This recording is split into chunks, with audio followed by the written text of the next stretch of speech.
Made a really strategic choice to go to Gisborne. I really wanted to be an international footballer, and I really wanted to make a road into the professional game for myself. So we really, and my wife and I really, we really thought about it a lot. And I turned the Gisborne City venture down once, and then being a Liberal changed my mind, and then decided to have a crack at it. With nothing in place, with no job, nowhere to live, just decided to drive there one day and have a go. You got to remember that I had Kevin as a club coach, so I knew what was in store, and he was a really hard physical trainer, and what we got in that New Zealand camp was exactly what we'd got with Gisborne City, so we were conditioned to do it. We had to work a lot harder because the players that we were training with were better and more conditioned than what we'd been training with. So, for us to be performing, and obviously, as far as Kevin was concerned, we were also under pressure as a team, Gisborne City, the players that were there, to perform better than anybody else in that squad because we were his boys. I remember travelling to the ground. I remember the warm-up. I remember the fear that was in my belly. I remember the crowd, the kids, the support that we got. I remember every part of the game. To Hill. Push behind again in front of goal, and it's there. It's hooked across the goal. The overhead kick off the crossbar.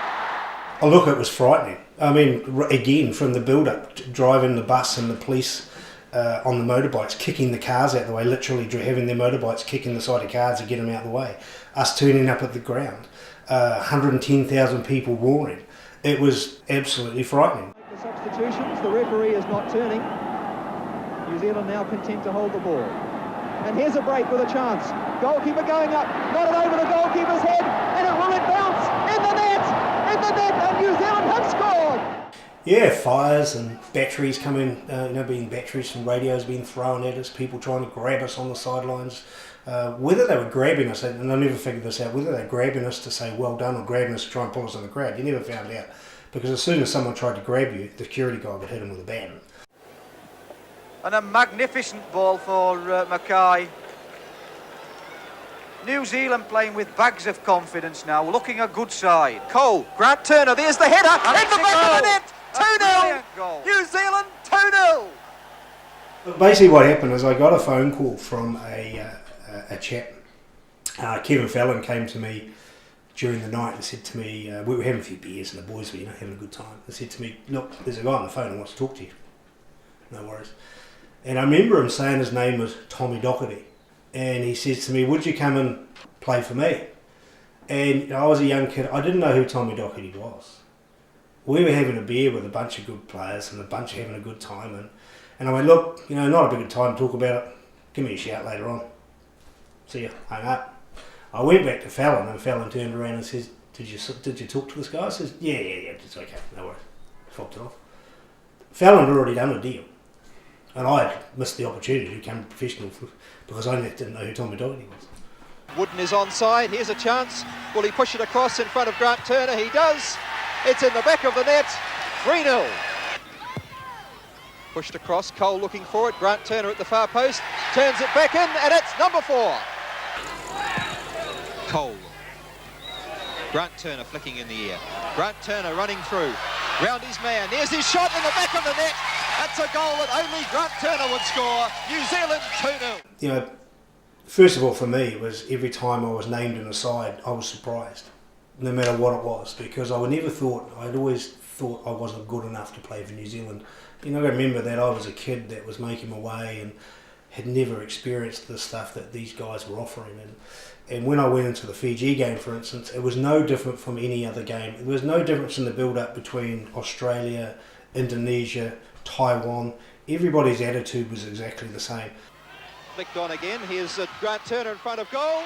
3-0. As we go into the next round, it's going to be extremely difficult. Sumner with a flick on with a head.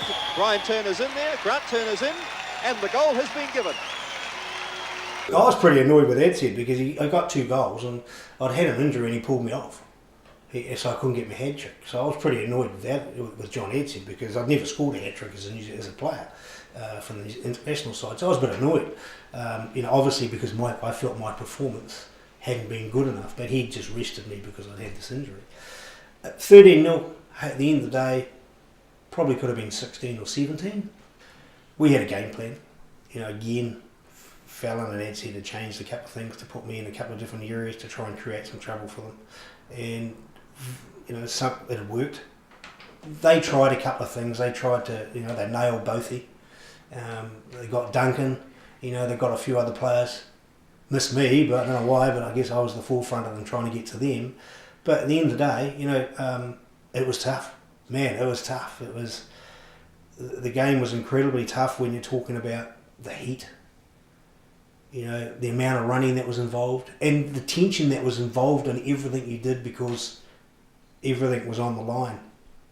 And you're not talking about just another game. You're talking about the game that gets you to where you think or you can go. I fell over crying. Bawled my eyes out. Yeah, couldn't think of anything else. I bawled my eyes out for two reasons really, because the fact is that we'd achieved as a team. I could hear Dozzies yapping in the background.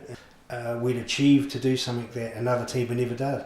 But the big thing is that we'd done is personally we'd achieved our goal individually. That as a team we'd gone and given it all, hey, and we'd made it.